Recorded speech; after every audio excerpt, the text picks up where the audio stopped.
What's up everyone? Today's the day of the third eviction of Big Brother 23 and the target Brent has no clue that he will very likely be leaving the house tonight. Plus, an alliance has been revealed by accident and it's all to play for in tonight's Head of Household competition. We've got so much to talk about, guys, so welcome to your live feed update. Now folks, just before we get started, just a little special announcement from me. I made a brand new video yesterday that isn't like my normal videos. It was kind of like a Big Brother documentary sort of style thing of the top 10 players who should have been on All Stars on Big Brother 22. I'm going to put the card up in the corner now, guys, so you can check that out later. I would just massively appreciate you guys if you check that out like a lot, because I've worked extremely hard on that one. So if you folks could just go on and like it and share it on social media, I'd appreciate that just a massive ton. As I said, I worked extremely hard on that one. I'll stop rambling on about this one now, plug in my video, but I just wanted to give it a little shout out today because, as I said, I did work extremely hard on this one and I'd appreciate any support I can get on that video. It's a fun one and I'm sure you all like it, so I will put the card up in the corner for you guys to check that out. Okay, now Tiffany came up with a fully fledged warfare plan for getting the Cookout to the final six. Now, while Hannah isn't an official member of the Cookout, she is kind of just... she's like the one on the outside, as I've discussed many times. She's in many alliances, always at the bottom.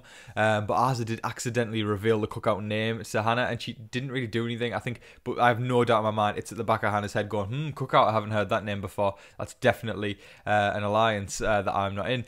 So it's going to be kind of obvious to Hannah that she is on the bottom of that one straight away. But anyway, Tiffany's plan basically for getting the Cookout to the final six. Now, usually I would stare at the camera and talk through the plan, but this one is so long-winded, I'm literally going to have to look down at my notes, guys. So here we go with Tiffany's plan to get the Cookout to the final six. Okay, so each of them, apart from Derek F, are going to pair up with someone that they can bring to the final 11. That gets them to the jury stage. So Brittany and Azah would pair up. Derek F would kind of be a three with that, because Derek F wouldn't officially have somebody to pair up with. He would just tag along because that's the Jokers. And then Sarah Beth and Carlin would team up. Christian and Xavier, Derek X for Hannah, and then Claire would obviously go with Tiffany. And then that would leave Alyssa and Whitney on the outs. Tiffany said it doesn't matter which order they go in, but they need to be the next two to go before jury. And then Azah was saying that Christian should go before jury as well. Tiffany wasn't that bothered about that thought. She was kind of just like, it doesn't matter. But basically the plan would be for obviously them to get to that stage. They would obviously then have the numbers and they just pick off Sarah Beth, they pick off Derek X, they pick off Claire. Tiffany was showing no remorse in picking off Claire as well, which I was quite surprised at. I thought, she would want to take her really far, but Tiffany's there to play the game, and as much as I think Claire is fantastic, I think she's amazing, and I'm really rooting for her. It does help that I have a crush on Claire. I respect the fact that Tiffany is getting ahead in the game and saying, do you know what, game comes first, and if Claire's got to go, Claire's got to go. As much as it's making me go, oh, it's making me go, wow, at the same time, because it's actually seeing people play the game, and for that, I'm giving a round of applause. Kyle and Xavier and Tiffany were then talking about the Cookout plan afterwards, saying that they think when it boils down to, when they've just got the pairs left and they've taken out everyone pre-jury, that Tiffany should keep Claire around for the longest, and Kyle should keep Sarah Beth around for the longest, because they feel they will be easier to beat than Christian and Derek X in comps, which is a totally fair point. To be honest, this is obviously a very idealistic plan, so on face value, I'm saying it's fantastic because, they've got a set out plan of how they're going to get there. But for that to happen, they would have to ensure that somebody from their alliance would win Head of Household every single week. And also counting in the fact that a veto wouldn't throw a monkey wrench in the works, which obviously is the best case scenario for them if that was to happen. But in Big Brother, things going to plan often don't work, so I wouldn't be surprised. Listen, I mean, somebody outside the Cookout could win Head of Household tonight. Heck, it could be Alyssa, it could be Whitney, who they obviously want to take out next, and that obviously scuppers everything, and then it all goes back to one. It's a 180 flip on the game, and then brand new plans are made, and it's just the unpredictability of the season. I love it so much. I've been tweeting it the whole time as well. I said, the game talk is literally non-stop this season, and I love it so much. We all waited so long for this sort of stuff. I feel like in the past years, it's kind of just been game talk a little bit, everything's set in stone for the week, nothing more. Now it's game talk, game talk, game talk, game talk, game talk. Bring me more game talk. It is fantastic. I love it. I love it. I love it. It's so good, guys. Meanwhile, in the wonderful world of Brent, he has no clue that he is getting evicted tonight. He believes he has the votes to stay. He said, quote unquote, he has Alyssa's vote locked and loaded. I'm sorry guys, but I do love me a good old Big Brother blindside, and I am so looking forward to tonight. Listen, right, I've really tried to like Brent. I try to like every single house guest. You guys see me trying to be positive all the time about every single last one, but dude, Brent, ego's just too big for the game.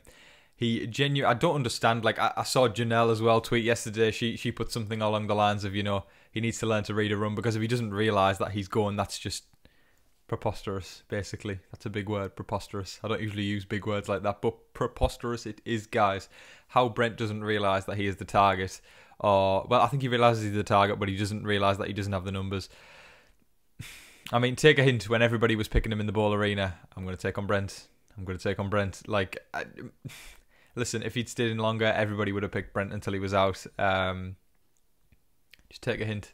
In fact, don't take a hint, because it's more entertainment for us when Julie reveals the vote tonight, which I'm kind of hoping. Someone tweeted me the other day. I keep going on about Twitter right now, but someone tweeted me the other day, like, Tom, I hope it's a case of Julie reading the vote saying by a vote of 11-0, Brittany, you are safe, just to add to the epicness of the blindside. And I will definitely second that. Bring on tonight's blindside. Now, while Whitney is a name that is going around quite a lot as a target for next week, a lot of people outside of the Kings are encouraging Whitney to gun for head of household, because they would like Whitney to be the person to take the stab at the Kings, because I think the likes of Tiffany, Kyle and Claire, Derek X, they all realise that they cannot take a stab at the Kings. Well, they can, but it would put blood on their hands. So if one of them was to win head of household, they would just take the easy route and take Whitney out, which is why they don't necessarily want to do that. They are trying to encourage Whitney to win head of household, because they know Whitney is going to put Christian and Alyssa on the block, putting a massive dent in the middle of the Kings, which needs to be done, because all the other teams are diminishing fast. Obviously, this is going to be the last week of teams, but we've seen people stick together from all these teams, and it's obviously going to play in massively moving forward. So I know people are going, the teams twist was bad. Like, the teams twist, in my opinion, has been fantastic. It's created a brand new dynamic to the game where people have had to think twice about what they're doing. People haven't just gone, okay, we're doing this move for this reason. People have gone, we're doing this move. Oh, hang on, we can't do that move because we're in a team, which adds a massive different complexity to the game, which is brilliant. And I kind of hope maybe moving forwards we see this more often, because it makes these big groups that we were talking about less functionable. We saw the slaughterhouse, that seems like ages ago now talking about that, but we seen the slaughterhouse form in the first week under the reign of Frenchie, and how long did that last? Guess what? It didn't last, and that's because the team's twist was in place. It didn't help that Frenchie was head of household, but I must say he brought us entertainment, so props to the guy for that. So listen, basically this team's twist I endorse, because it's not allowing these big groups to be formed, and it's, as I said, creating another layer of complexity to the game where people have to think twice about the moves they're making, or sometimes even think thrice. That was a tongue twister there. Overall, I love the team's twist, guys. Towards the end of the evening, we saw Hannah and Whitney have a conversation. Hannah was saying that she's officially decided now to gun for the head of household in the competition. And Whitney seems to be convinced as well to go for this. Now, at the start of this week, if someone said Whitney's going to be head of household next week, I kind of would have went, ooh, because I don't think she would have made a dent on the game. Now that I know she's going to try and break up a showman's, I respect that massively, because guess what? Think about these previous years of Big Brother when we've seen Jackson and Holly make it all the way to the final two. Why did no one take a hit at them? Very confusing times. I guess Cliff and Nicole obviously thought their best way to get to the final four obviously was to side up with Jackson and Holly. I respect that hugely, because let's be honest, I would say Cliff and Nicole were going to stand a better chance of getting to F4 with Jackson and Holly rather than Christy and Tommy, so they did make the right call there. But obviously it was going to be difficult to beat Jackson when it came down the wire. I think Cliff and Nicole are both fantastic. I love them both. They were my favourites in that season. But it just makes people realise in future seasons, even when you're watching it, you go, people need to take a stab at the showmans. And if Whitney's going to do that with Alyssa and Christian, props to her, and all for her getting HOH. I'm looking forward to see who wins, and I'd actually be quite happy if Whitney won head of household tonight. Now, there was a little more talk of the cookout plan towards the end of the evening, and Tiffany was saying, when it's Claire's time to go, she's obviously going to have to be up on the block with her, just so it's obviously that split thing where it's like, oh, Tiffany and Claire are on together, and she said that Xavier and Alyssa would have to be on the block together. They were talking to each other, Tiffany and Xavier, about this. And whilst, you know, their plan all seems like it could be executed, all I can think in my head is that this is like Big Brother history in the making, where Tiffany and Claire are on the block together, and then the Cookout turn on Tiffany and take her out, and then there's this big shock of, oh my god, because that could possibly happen. It could most definitely happen. Listen, right, alliances as big as a 6 never stick with each other in the history of the game. Ever, never, ever, never. I can't think on the top of my head of ones that have solidly... Okay, I can think of ones that have made it to the final 6 with most of the group intact, but never... I could be totally wrong here, correct me if I'm wrong, guys, but I can never think of one who solidly made it to F6 with all 6 members in there. It is illogical. It just doesn't sound like it would make any sense. So I can totally see a shock moment in Big Brother history occurring where, like, we think Claire's going home and Tiffany's on the block with her, and then all of a sudden, Tiffany, you are evicted from the Big Brother house. It would create shock value. There's nothing like an alliance turn on each other in Big Brother. It creates for entertainment, and this season has done entertainment so far. Thank you, Big Brother, for that. That is all of your live feed updates for today, folks. I thoroughly hope you all enjoyed watching. I had an absolute blast recording and talking about the game, and I am unbelievably hyped for the eviction tonight. I 100% think Brent is going home. I'm looking forward to it. As I said, I try to root for every single house guest and try and see the positive, but there isn't many positives in this one. I'm looking forward to a blindside, or I hope it's going to be a blindside anyway. But guys, let me know your thoughts on the game below. I'd really appreciate to hear everyone's feelings on, you know, Xavier's head of household reign. Are you happy with the nominees? Who would you like to see go home tonight?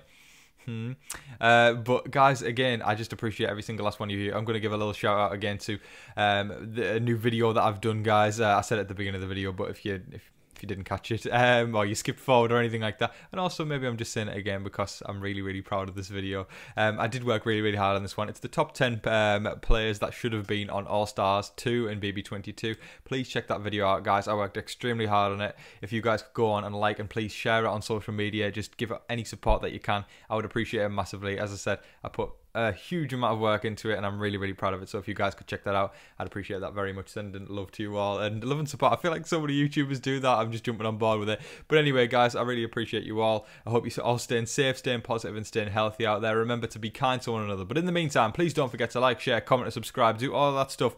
But until your next live feed update, I've been your host, Tom Vasey. Good night.